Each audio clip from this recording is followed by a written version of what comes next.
but I had to get used to this character being the opposite of Spider-Man. Sure. You know, there's similarities. Like he's struggling to get by. You know, life is never easy on him, just like Peter Parker. Mm-hmm. He's lost a loved one. He suffered tragedy. But where Peter Parker's tragedy made him responsible, you know, with great power comes responsibility. He says with great power comes a strong drink. Oh, yeah. He's a drunk. He's a drunk. This fool stays drunk, man. I'll be live in Chicago Friday, June 19th, 10 p.m. show back at the Lincoln Lodge. And you can get your tickets by going to doubletoastedchicago.com or scanning that QR code right there. So Sony been messing with that Spider-Verse, trying to get that Sinister Six out there. You know, ain't nobody trying to see no Morbius. Mm-hmm. Ain't nobody trying to see no who you do? Craven. Ain't nobody craving no Craven out there. No, Madam Web. Don't even get me started on that bitch, Madam Web. Ain't nobody out of all of them. What the hell made you think anybody want to see a Madam Web? Right. People even like, I don't even know who the hell that exactly. is. Madam who? And we sure don't want to see none of these fools if Spider-Man ain't around. Why you gonna give us a Spider-Man universe and it's Spider-Man-less? So Sony came in and said, all right, you know what? You want Spider-Man? Here, we'll give you Spider-Man. We'll give you a lot of Spider-Man. We'll give you Spider-Man from this universe. We'll give you Spider-Man from that universe. Boy, you're going to be choking on Spider-Man by the time we're done. You like Spider-Man? We'll have all the Spider-Man in the world. Here's the black one. Yeah, exactly. And here's the blackest one that we got right here. Unless you watch it in color. People, we got Spider-Man War. Who's the guy here? Ben Reilly? Yeah. Yeah, Detective Ben Reilly. He's a gumshoe, a private dick, you know, all those terms you use for an old 30s film noir hardcore detective, hard-boiled detective. And all he wants to do is have his agency pay for itself to where he can get a little money, he can pay for a secretary who ain't getting paid, by the way. But as you just saw, you know, in every one of these movies and every one of these shows, things jump off when the femme fatale walks through the door. Of course. She's always the catalyst. She's always the catalyst. And we have this pretty young Asian thing come in and says, you know what, Ben, I need your help. A friend of mine, he's going through it.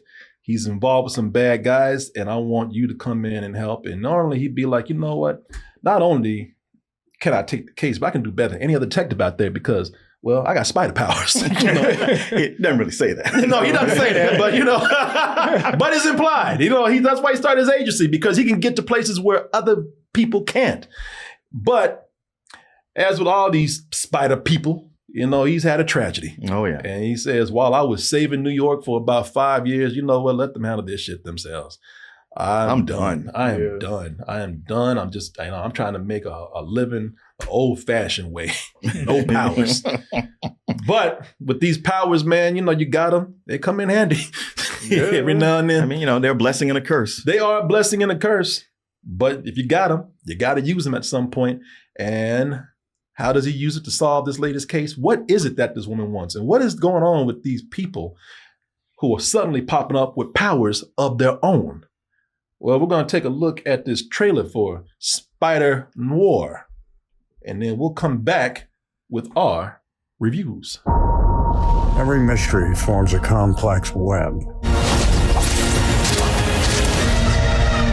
All right. Oh, people, he was Martin the whole time. Never. I was never Martin. I like the way you gave your secret identity away first. I really did not see you put that on over there. You didn't see him put it on? No, I did not. He got powers of his own, man. Look at that. Are you sure he didn't like cling onto the roof and put his mask on and come back down to his seat? Is this even Martin? Yeah, I don't know anymore. I don't know you. I don't know you anymore. I showed up for the guest review. What did you do with Martin Thomas? Yeah, what do you got to say about my show? It's funny how him and Martin are never around at the same time. We on to you. He's a jerk. I can't stand to be around him. Well, you know what? Mr. Spider, sir, Mr. Spider, whoever you are, you came in at a bad time. And I really hate to have to tell this to your masked face right now. Oh, yeah? Yeah, I do. But, you know what? Now just sitting there, I just got to be honest about your boy. I don't know. It might be your show. I don't know. You're not gonna like it, but I was bored by this. Yeah. I was. Yeah. Is that right? Yes. I'm sorry. I like how they didn't want to believe in this bullshit. Yeah. No, I know. I was bored by this, man. It's a fun idea. Oh shit! But it leans more on the film noir detective theme. And that would be cool if the detective story was interesting. But this is just mimicking for myself. This is just mimicking those old hard-boiled 30s detective films, and it feels more to me like this was, I don't know what expression of rage I'm at right now. But look at it. His spider sense is tingling. Yeah, for me, it felt more like a long skit, and the joke got tired real quick, especially with the dialogue. Y'all thought I was joking. It really was like that. Yeah, she kind of talk. It was very much a takeoff of Bogart and Cagney from that time, and it just seems to be kind of doing a parody of them. Plus all the cliches, the narration, the sassy secretary, the smart ass street kid. Hey, I'm just when he's pickpocketing people. I'm just trying to make a living here, mister. I thought this is a cartoon, and it was a cartoon when it started out, and maybe it would have been better that way. But because of that, there's not much spider stuff in this. And so it's making excuses for that at the start. He hasn't been the spider for 5 years. My girl died, you see, and I vowed not to be the spider again. I'm like, okay, you pulling that TV show thing where you're finding an excuse to not have to do the comic book stuff because you probably don't have the budget for it, which the show looks good, but I was just thinking, wow, okay, so you're going to call this Spider Noir, and not having a whole lot of spider stuff. Maybe if I had gone in thinking that this would be more of a detective story than anything, I probably would have been ready for it. But I don't know. I think it's another way for Sony to squeeze money out of this property, the Spider-Man IP, which they've been trying to do. They already did the villains. Now they squeezing that spider fruit right there, trying to get all that juice out of it. But I remember talking to Martin Thomas at one time, who enjoyed this. Are you done? I'm done. I'm done. Who are you? Yeah, wow. Everything you said, I felt the complete opposite. I didn't think this was a parody much at all. As a matter of fact, I expected it to be a parody. But I was like, man, you know what? They're going through all the things you have, all the ingredients you have in one of these hard-boiled detective stories. But instead of making fun of it, they're embracing it and love the actors. The performances are all great. Yeah. And so much of the dialogue was crackling and funny. And every so often it gets a little anachronistic, maybe with some music cues. But and every time it seemed like maybe it's going to be straightforward, Nicolas Cage, just with his acting choices, would do something that kept it interesting. And I loved that it was mostly a detective story, all about that just kind of had the spider stuff in there as well. But just even out that. Yeah. I thought it was great. Well, I failed to mention that I was just talking about the first episode. So I knew something was up. Something was up. I made him take the mask off so he can see his face when he beats my ass. I want you to look into my eyes. My real eyes. Yeah, everything I was saying, I felt about that mostly about the first episode. It really was hard for me to kind of get into it.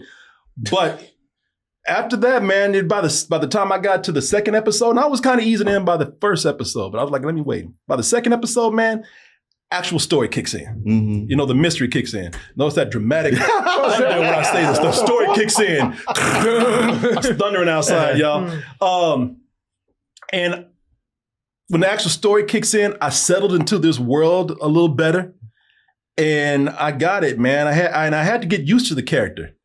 I had to just kind of realize, not that I was expecting him to be Peter Parker or some version of Peter Parker, not at all, man. But I had to get used to this character being the opposite of Spider-Man. Sure. There's similarities. Like he's struggling to get by. Life is never easy on him, just like Peter Parker. He's lost a loved one. He suffered tragedy. But where Peter Parker's tragedy made him responsible. With great power comes responsibility. He says with great power comes a strong drink. Oh yeah. He's a drunk. He's a drunk. This fool stays drunk, man. He's either drunk or beat up or both. Yeah, this fool stays drunk, man. It's amazing that he can actually, that's why he's coming in all beat up all the time. Like also unlike Peter Parker, keep in mind that this is sticking to the hardboiled detective genre where the detective gets beat up a lot. And it doesn't matter if he has powers or not. He gets his ass beat a lot. Like when she asks you, how many times you run to a door? Many times the door kept hitting me. So his spider senses don't be working? Oh, they do. He has a little bit of it. But he doesn't really like know it. Yeah. Oh. Ben Reilly. Yeah, Ben Reilly that's the detective here. He's selfish. He's sort of irresponsible.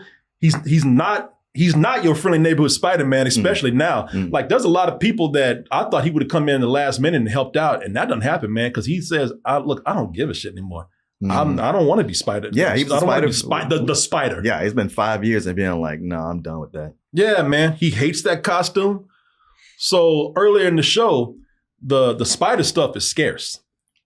But it ramps up a little bit more, but I really do like that they like you, that this is a detective story with a little dose of Spider stuff in there, man. And when they do it, it just makes that stuff more fun, and they bring it in right at the right time. Like sort of like Ben Reilly, they bring it in when he absolutely needs it. Yes. What the hell are you waiting for? Sorry, where are my manners? Do you want a drink?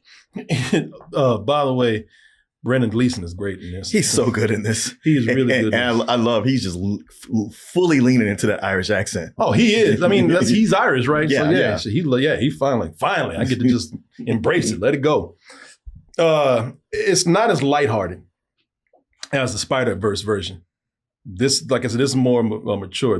Plus, his character's been around since 2009. So I would say that there's, Nicolas Cage voiced him, but I say that they probably are pulling a lot from all kind of Spider-Man Noir or Spider Noir properties or stories and whatnot out there. Being that Nick Cage voiced the character, it's easy to assume that's a spinoff, but and will be lighthearted. But this is kind of hardcore at times. This is actually. Let me see here. So what I like about it is that after a while, it goes from it's more mature storytelling. So that's hence it leaning on the detective story more. But later episodes, it starts to become more sci-fi and even starts to become sci-fi horror. Yeah. Yeah, and that's one of the times it's great to watch it in black and white. I except for that one episode that you just showed, I watched all the rest of it in black and white. So did I. But the color is amazing. I'll talk about that in a little bit. Well, when I looked at the color one, it looked like something that was black and white but colorized. Yeah. No, I can see that. And they did play with the color to saturate it even more. So yeah, man, this could easily be a parody, which is what I thought it was feeling like in the first episode. But the show did something smart with the writing.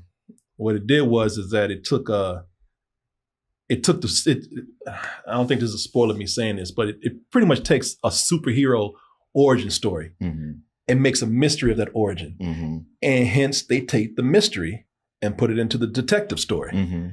And that's why it works so well in this format. And also, just like in some of these detective noir stories, the mystery becomes more disturbing as you go along, except it gets freaking disturbing over here. It's fun to also see how there's versions of other super villains and how they're created in this one and what they do with them and how they explain their existence. I won't tell you who they are. You can see that for yourself. But it's fun to watch their origins too. Man, it also centers more on character than doing a bunch of superhero stuff. Yeah. And it has a great cast, man. Yeah, just a fantastic cast. Everybody was so good. I was really excited that Lamorne Morris got such a big role. Yeah, no, I was too, man. Because I think he's great in everything. Yeah, no, Lamorne Morris is great in here. Yeah. And, and him being black in the 30s, they don't shy away from the racial part of that. No, they really don't. Shit, he getting hit with all type of slurs. Well, no, they don't do that. It ain't that bad. But Nicolas Cage, but a lot of things would just not even, they would act like it's not a thing. Yeah, exactly. Nicolas Cage is great, man. It's the kind of playful, exaggerated role that he's meant to play. He got he's got that cadence of that hard-boiled detective and gangster even. That's why I put a Cagney. Yeah. And it seems like a parody, but they do explain why he talks like that. Exactly. No, we're not going to say, but if you think that he's playing it up too thick, just wait for an episode where they tell you why. But it's not an imitation of these guys, man. For at least when it is until you know why, and then there's parts where he pulls back on it, and I like that. He's not doing it just to be crazy. Mm-hmm. And then, but speaking of it is, and he is a character. He's a character written for the service of a story. This part of the show is supported by Monarch, and you probably be supported by Monarch too, because Monarch is the personal finance app that tracks everything, dear Julia. Okay. Accounts, investments, savings goals. I know you got those, right? Yep. Also, your spending, which you don't do much of. No, So this is perfect for you right here. No, So I don't. it'll help you track all that wealth that you're saving over there, young Julian.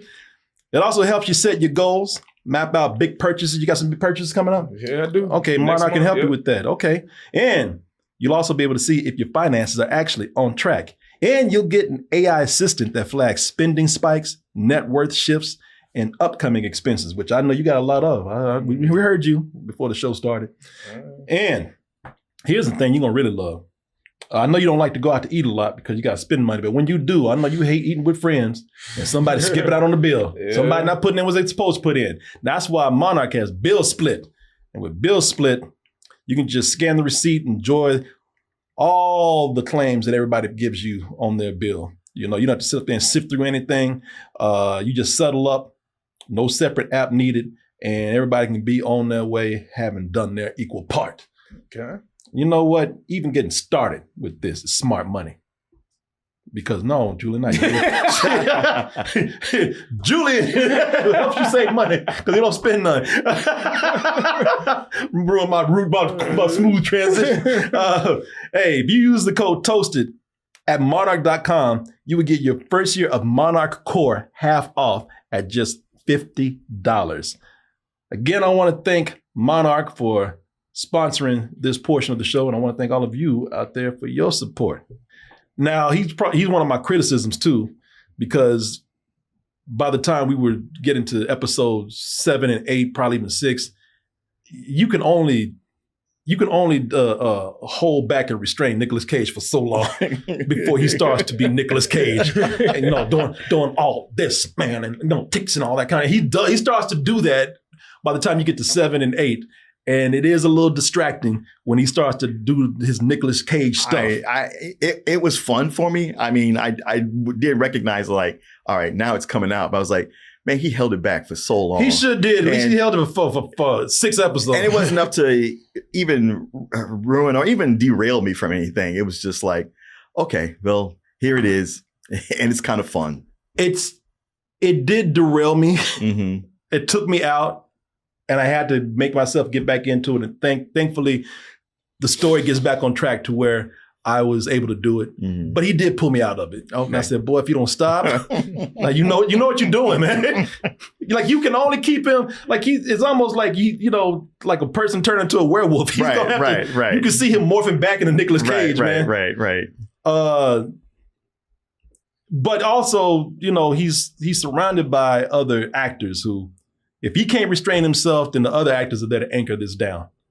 And which is funny because these characters are also, they have huge and great charismatic personalities. Mm-hmm. His secretary, Karen Rodriguez, man, who plays Janet, hell, he's probably still alive because of her, man. Oh, sure. Yeah, I like the character. She ain't been paid in a long time, but she's just there because, she's hard on him because she cares. It's another hard-boiled detective type, but I mean, she plays it well. And as you were saying, look, Lamar Morris is the smoothest character in here. Mm-hmm. It ain't Nicolas Cage, right? He's crazy. Robbie Robertson, who he plays, and kind of like the newspaper guy.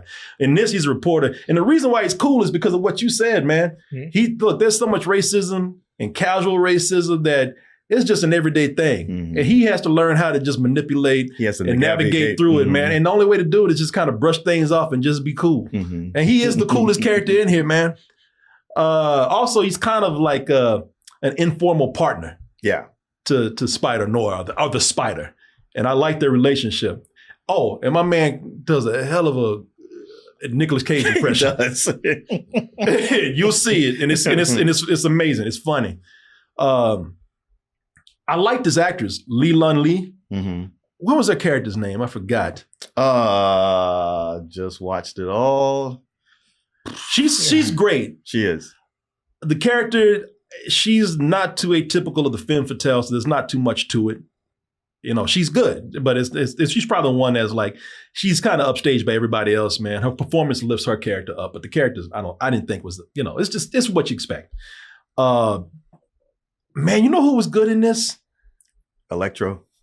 Let me see here. Well, yeah, but your boy, let me see here, man. Lucas Haas. Oh, yeah. Lucas Haas, he was, when I was coming up, he was like a little kid, man.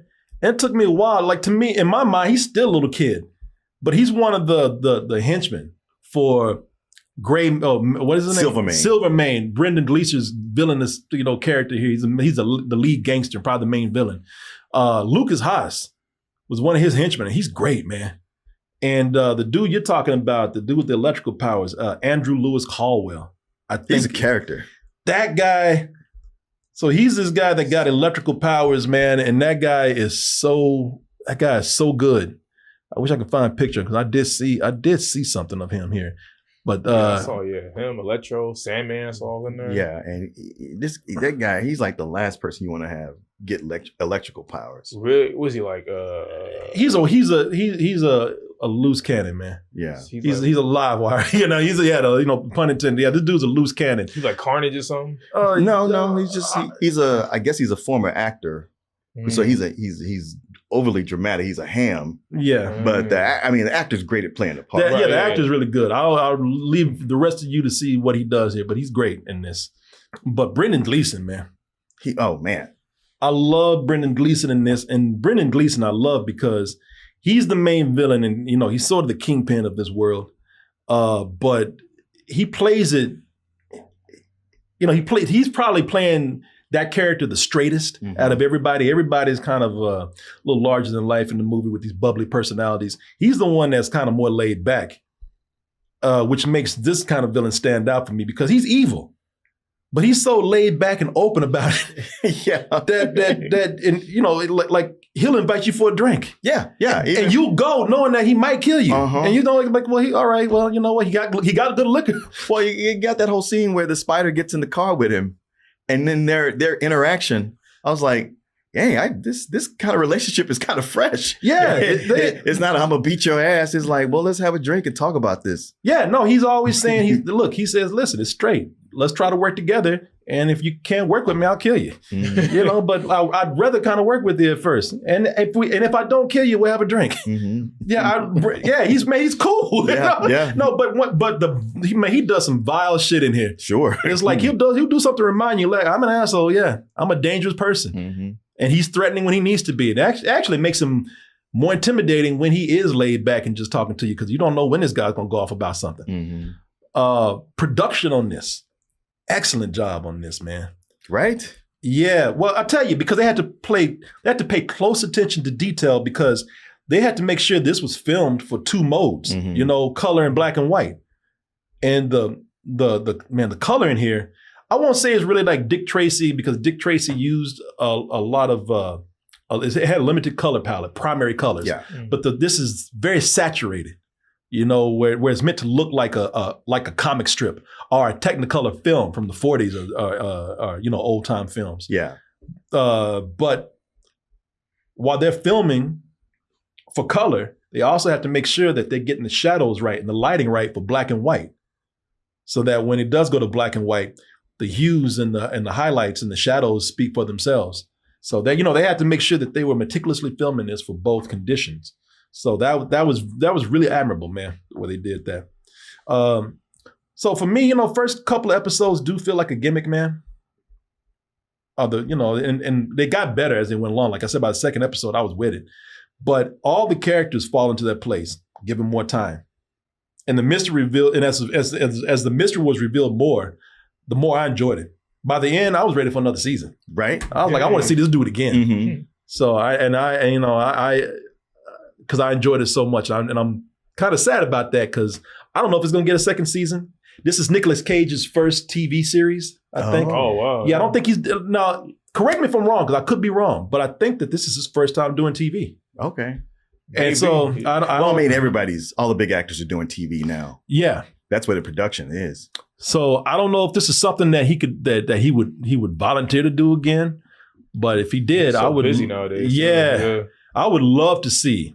I would love to see another season of this, man. So I mean, I wonder if this was planned when they did the Spider-Verse, having him do that voice, or if it was just like, well, you already did this. Do you want to come on and be the guy? Yeah, because it seemed like the kind of thing you would have in mind ahead of time. Yeah, to link those two.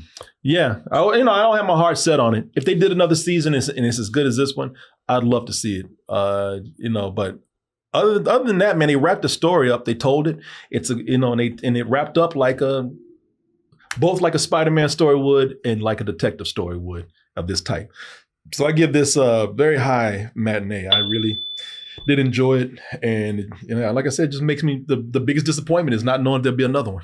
Mm.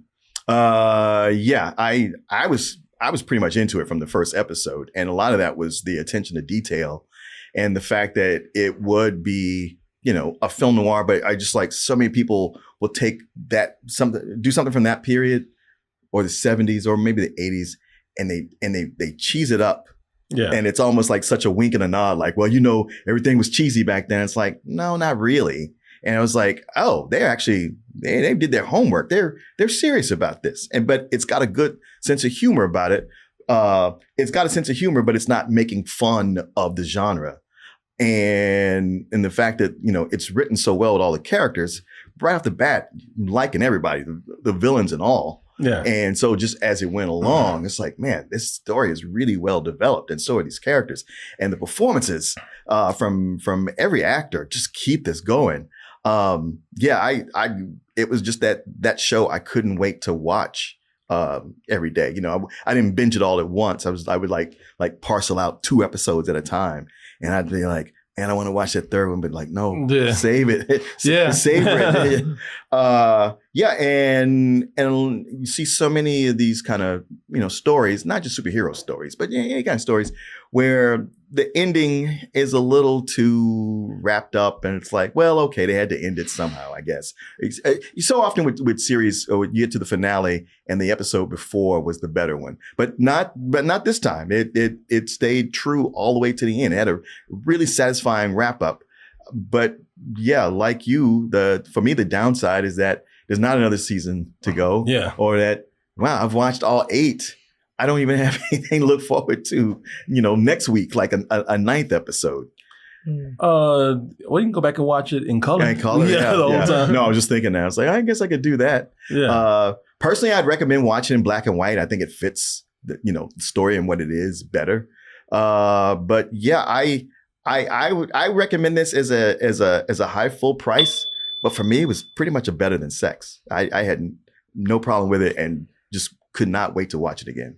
All right, well, there you go. So I guess he's better as Spider-Man than Superman, right? Shit, Ghost Rider? Oh, shit, I forgot about Ghost Rider. Well, would you look at that? You made it to the end of the video. That means you really like us. So just go ahead and press that like button and subscribe while you're at it. And check out our other channels, our social media like Instagram, TikTok, and our Patreon, where we have new stuff coming up all the time. And we'll see you on the next video.